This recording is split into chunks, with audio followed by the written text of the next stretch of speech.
Welcome back, Commanders. Today we have another epic yet chaotic game of Beyond All Reason coming your way. Let's introduce the top dogs so we know exactly who we're dealing with. For the blue team, we have QTX. He's a real cutie. Going to be opening up as Armada bots, an absolute staple in today's meta. For the red team, as we fully zoom out and TP down to the left hand corner, Mick Doodle, the same OS, the same opener, a true chameleon in disguise. On this map you have two parts, the north and the south. Each side is mirrored, just it's very hard to access the north and the south as it's divided by one massive river. And this river is where the C players will meet. Now on this map, C is not the be and end all since it can't really help one another, but something it can do extremely well is leave your flanks open at the back of your base for run-bys. So holding the C is key to saving your backline, but it's not game ending if you lose it. But this bomber could be, as this is an extremely risky gamble from our air player here, opting to go straight in to a bomber. Will he get damaged? The payload is away. Snipes, wind, and a metal extractor. Not bad, but he will need more damage, and the fighter is already out. The man is yelling, "Save me, little bro." Did you see that though? The bomber hit the fighter mid-air because he dropped the bomb on the plane. I have never seen that. Chat, have you guys seen that? Let me know in the comments below. Who has seen that happen? That was crazy. Even though it didn't matter, that was absolutely a spectacle to witness. Now both sides are trying to get to the high ground, as high ground is key in Beyond All Reason. Here we'll see the great pawn versus grunt war. Some say blood have hated each other since ancient time, but hey, we're not here to judge, we're here to commentate. QT and Gorgon Dantes gonna be going at it on the top flank here. Pawns firing away, but the grunts, they were spread out, had the evasive maneuvers, while these pawns, you're getting cooked live. D-gun fires off and gets the turret and a poor construction bot. And the northern flank seems all but secured. As we zoom down to the southern flank, a bit of a peace treaty.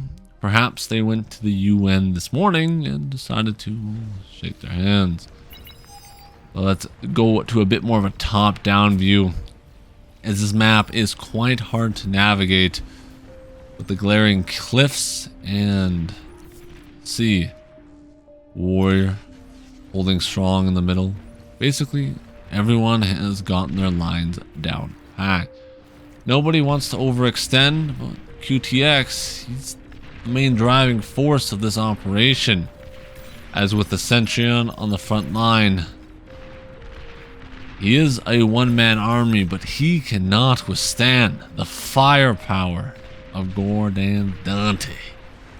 The rocket bots, the thugs, too much for him to bear, and his push will be shut down. Harder than my rejection from last night. It was rough, chat. F's in the chat for your boy. However though, red on the bottom side here is looking to push him. Aggressive, and it seems to be working, as Kaz doesn't really have an option here but to fall back.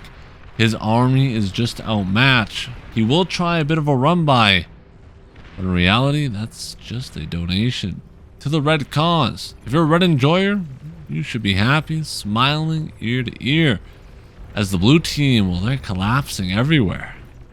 Southern flank completely gone, but the sea is in favor of blue. Like I mentioned earlier, this could change the tide if that opens up a nasty run-by in the future. However, before we get into that, stop, Hold the phone. Yellow is deep into blue territory with the thugs. Went for a bit of an ambush here, trying to surprise the blue player, but he pounces down, prevents the push from really doing any damage. However, the middle is now been all secured.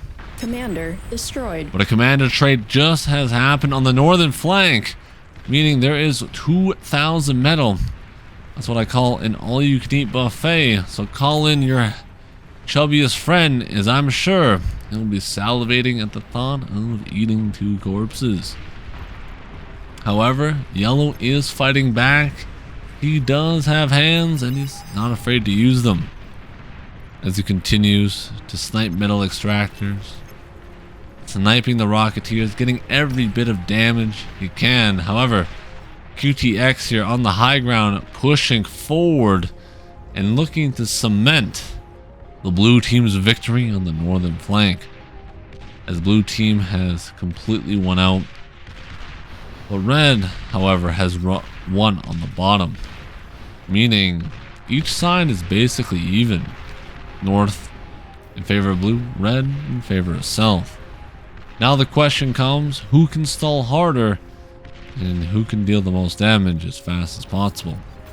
QTX, an amazing radar, gets this incredible vision, allows us to clearly see everything on the map for blue team, giving him an outstanding amount of information. However, the high ground brawl here from Rambo and no names left, it's getting heated up. Rev up those fire, boys, because tonight we're gonna have a home cooked meal and it's looking delicious. Rambo thugs versus vehicle whistlers trucks, but high ground and beyond all reason, just simply too OP. Forced to head back to the Shadow Realm. The high ground is all but secured, but more importantly, this metal is here for the taking. With 1.5k on the menu, this man is eating good. As the map continues to develop underway, let's head over to the southern flank, as this is about to get hectic. The grunts rolling in, purple's base collapsing left and right, the graveyard being formed. This man thought he was building a forward base or just a base in general, and it just ended up cooking. There's nothing left. Kaz just trying to hold on, trying to be the beacon of hope for blue team, because in this game, dying slowly actually matters a lot. And as the map continues to fire away, the grunts, the pawns, everyone has their role to play.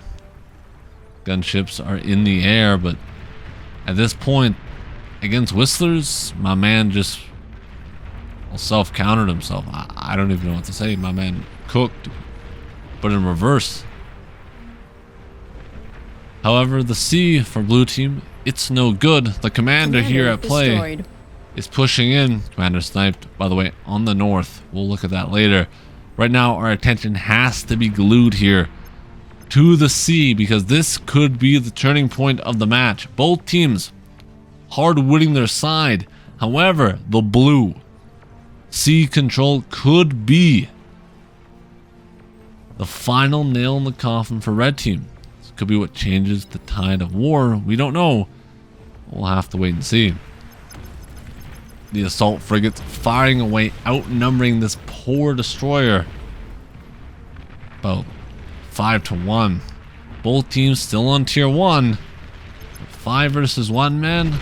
Unless you're on the corn hub, I'm sad to say that's not going to be ending well. The blue team on the northern flank completely cleaning everything. Red gone, nothing left but regrets, remains, and perhaps a little bit of toxicity in the chat. But blue, however, on the southern flank has managed to stall. They're holding the high ground here, and they're barely holding on to the low ground. I do predict the low ground will collapse, but this high ground will be incredibly hard to break. But McDoodle, he believes, as tier 2 is on his side. Does blue even have tier 2? Let's go over and check.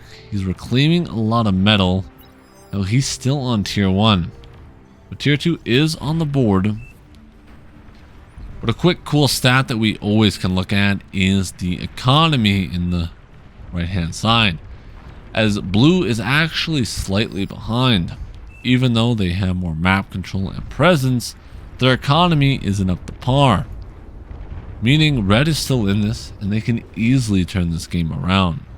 If they're able to hold down the southern flank here, completely secure it, and then prevent any pesky pawns from crossing the ocean, you could find ourselves in a stalemate in a long eco game where tier 3 could be on the menu, and I want to see it all. Commander destroyed. Duck Viking though gets obliterated.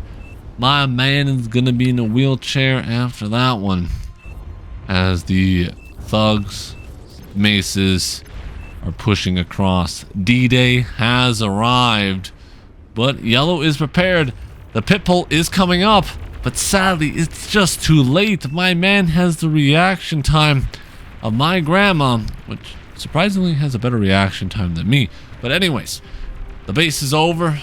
Blue is in. The cockroaches have now infiltrated the home, and the surrender vote does come out, as this is looking to be a devastating push. Now remember, they don't know who's winning in the economy department, where we clearly can see red is actually still winning. And as long as they don't take damage here and they can somehow survive this, I don't know how, but if they can, they will bring it back, because this is a lot of metal. Remember, this is 15,000 metal right here. If they're able to kill this, hope will remain. But the hope is fleeting as the vote is passed and blue team just decimates their hopes and dreams. Honestly, each team played phenomenally, but I would have to give it to the C player. Ended. The C player actually, in my opinion, decided the game.